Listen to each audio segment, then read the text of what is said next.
So today we are going to be reviewing a game that we recently played on Let's Play. That is Warhammer Underworld Shadespire. Let me try again. Yes. Sorry. It's Warhammer, yeah. 3, 2, 1, go. Hey guys, so today we are going to be reviewing a game that we actually just played last week on Let's Play. That is Warhammer Underworld Shadespire. It's a lot of words, you really can just call it Shadespire. But this game, you probably saw us play. Saw me lose. You saw Eric lose. It was a good feeling. You know. Not a good feeling. Every week, it like sets you up for the weekend. Yeah. Yes. If you had a good weekend. The Let's Play. That is true. But yes. So, Shadespire. Let's talk about it. Okay. I gotta admit, the minis are amazing. I do. Let's really dive into the review. let's take a moment here, okay. and I took the time to paint the minis. They do not come this color. If you look on the bottom. The good guys, if you will, come blue. And the bad guys come red. They are fairly easy to put together. They are pop fit. I think they're really easy to put together. I glued them. They're like, what, 3 pieces each, probably? Maybe 4? Maybe 4, but they are really easy to put together. Really easy. I did glue the pieces together. Please glue the pieces. You don't want them coming apart in the box somehow and then having to put them back together. That's a pain. Just take a second and glue them. It's worth it. They are pretty detailed for... oh, yeah. I'm a big fan of... I mean, it's a Warhammer game. You expect them to be detailed, but they're surprisingly detailed for them being pop fit and only having X number of pieces. I do appreciate that they come with, like, terrain on the bases. Yes. A lot of miniatures that you buy that you have to put together do not come with some kind of design on the bases. Yes. Once again, these were painted. Could you have played with them just being blue? Sure, totally. You really can. The cards show what the character looks like on the top left-hand corner. So it's easy to identify. But these weren't that difficult to paint. And I'm not a great painter. You're a good painter. This is predominantly gold. Yep. There's some black, there's some silver, there's some red. I would say that these guys were probably more challenging because they have bare skin, and then you took the extra step by covering each of their weapons in blood. Yes, it's a textured paint from Games Workshop. Technical paint from Games Workshop called Blood for the Blood God.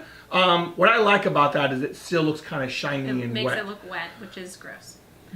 Once again, I think if you were to take a little bit of time to paint them. You got all of these done over the course of 2 days, right? It was really fast. I remember you painting them and being like, oh, I got 5 done today. I'm like, wait, what? That's crazy. How did you get so many done? I'm used to you having much more detailed minis that require so many different layers of paint as you're going along that this and they look terrible. I feel like with this I took a step back. Yeah, you're like, hey, whatever. And they came out really good. Yeah, they're really nice. But beyond the minis, I do like them. They look, once again, taking the whole painting thing, even though it does add to it, they look really good. Component-wise, I like the board. The board seemed nice. Yeah, they're reversible, which is good. Add some difference. One side is easier, if you will, than the other side. Okay. So these are showing thin white lines, might be hard to see. And on the other side, you might see a thicker white line around some of the pegs. Those are obstacles. And those are just a little bit, terrain that you can't go over.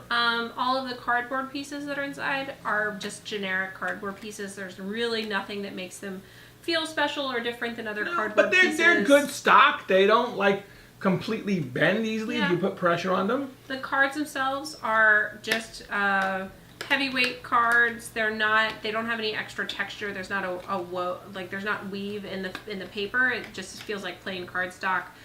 Coated though. Yeah, flimsy. I mean, if you play Magic, this is worse quality than Magic cards. Yeah, and I would say if you start playing a lot, it would make a lot of sense to sleeve these. You would need clear on both sides, or totally clear sleeves for each of the characters that match a mini, because there's the regular side and then the upgraded side, but the rest of the cards you could get single-sided. But what? Hold on. There were power cards and there were objective cards. It's very clear on the other side which is which. If you turn it over, if you look at but I'm saying if you and like they are colored differently, I guess you're right. You can be crazy and get clear. There are symbols. There are symbols. The other sides are not double-sided. Right, but there are symbols on the top left corner which show you if they're power cards. So exactly. I guess you're right there. Exactly. But yes, so and then the dice. So there are custom dice in the box. These are there are 5 white and 3 black. I don't know if you guys can see. Essentially, attack dice being white, defense are black. They are D6s. They seem a little smaller than standard D6s, just a smidge. And they are all custom, and they obviously work with how the mechanic of the game happens. They're nice.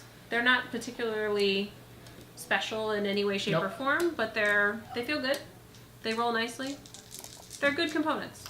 Do you think that there were enough dice in the box?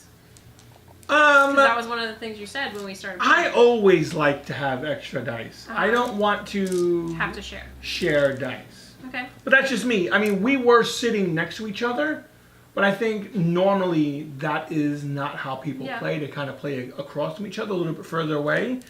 I always like to have extra dice or my own dice from playing. Is it a necessity? No. But it is a nice upgrade it's to an add. Eric Castro upgrade. Yes, it is something that I would recommend getting if you really enjoy the game.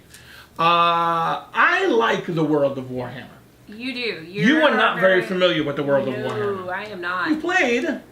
Yeah, that one time. I think you played 2 or 3 times. Twice. You played it. What do you think, really knowing nothing about the world of Warhammer? I could not care about the world of Warhammer. Obviously, I could read about it. There's plenty in the rulebook. And so much lore. If I really cared, I could read about it. I have other things that I care about in my life, so I probably won't be reading about it. However, all that being said, this game doesn't need lore in order for you to love it. I actually really, really enjoyed this game.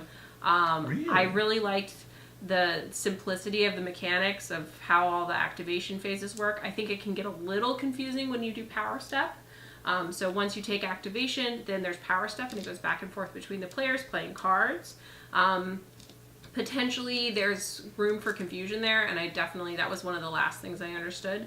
Well, it was also one of the last things they explained. But once you get it, that makes sense. It makes complete sense. I'm saying that's the one thing that caught me up when I was trying to figure out how the game worked. Right. Because you do your activation, then there's a power step, and that kind of goes back and forth before your opponent has their activation of a character. Correct. Which sounds confusing when you say it out loud, but once you're playing, you're like, oh, that makes way more sense.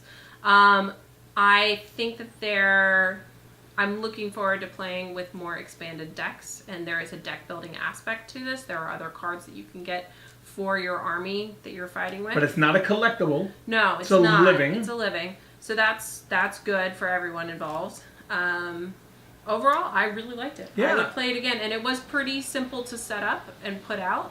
And plus now all the minis are so pretty that I'm going to want to play it more. And there are a fair amount of add-on armies. And it doesn't take long. That was the other thing that I really liked. And I have my pointer finger out like it's really serious. But it doesn't take long. The game takes about half an hour, which is like the perfect amount of time.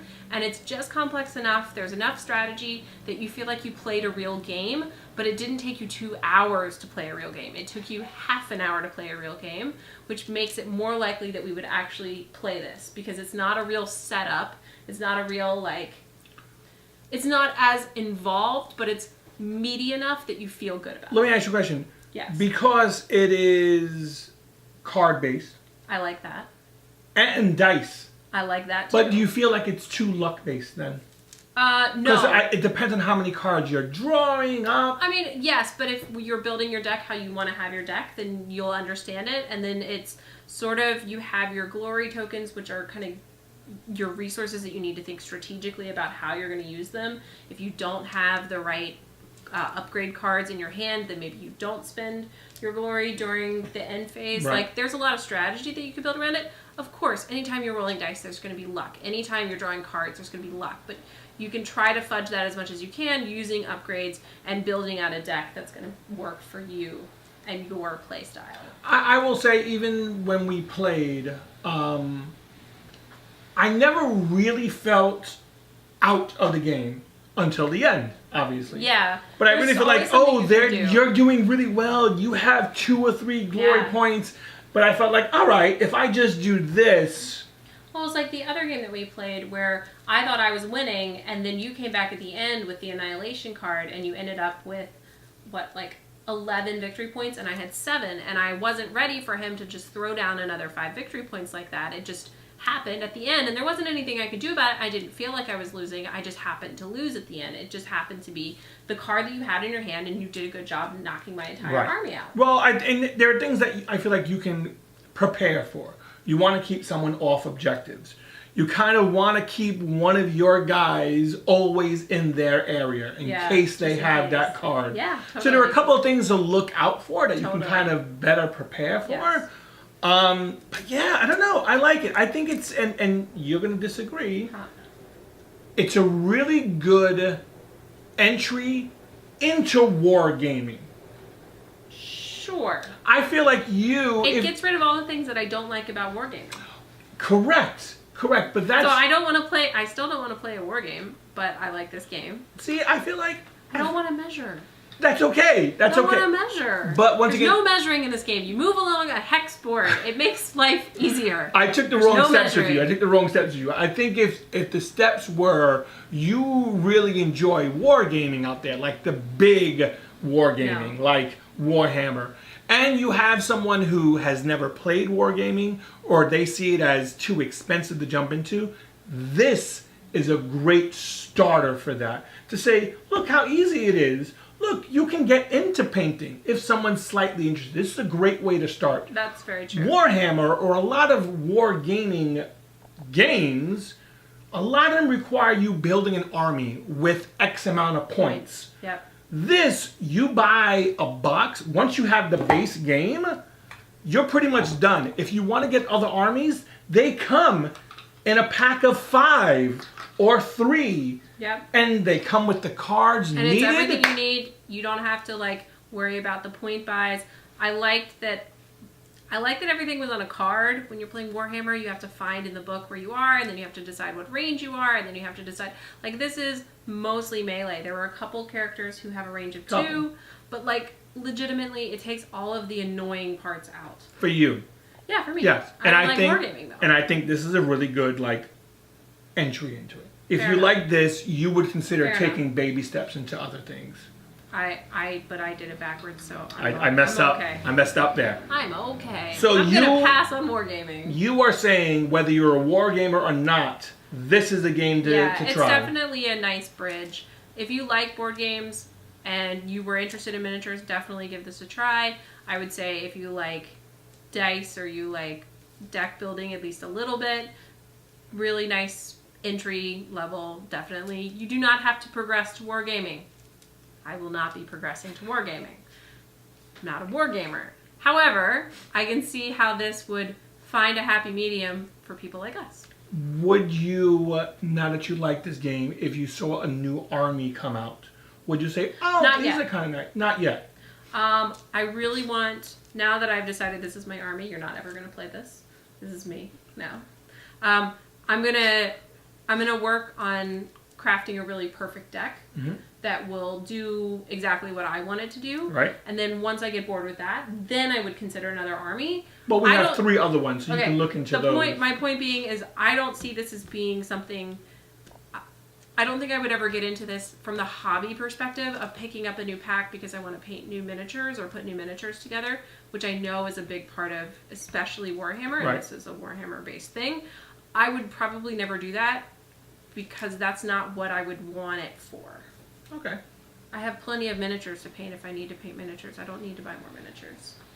So you want to master this army. Exactly. I want to master this army. And then you're saying, oh, look, Eric has orcs lying around. Sure, I can try Let's see what they're skeletons. But you wouldn't go out and purchase. Nope.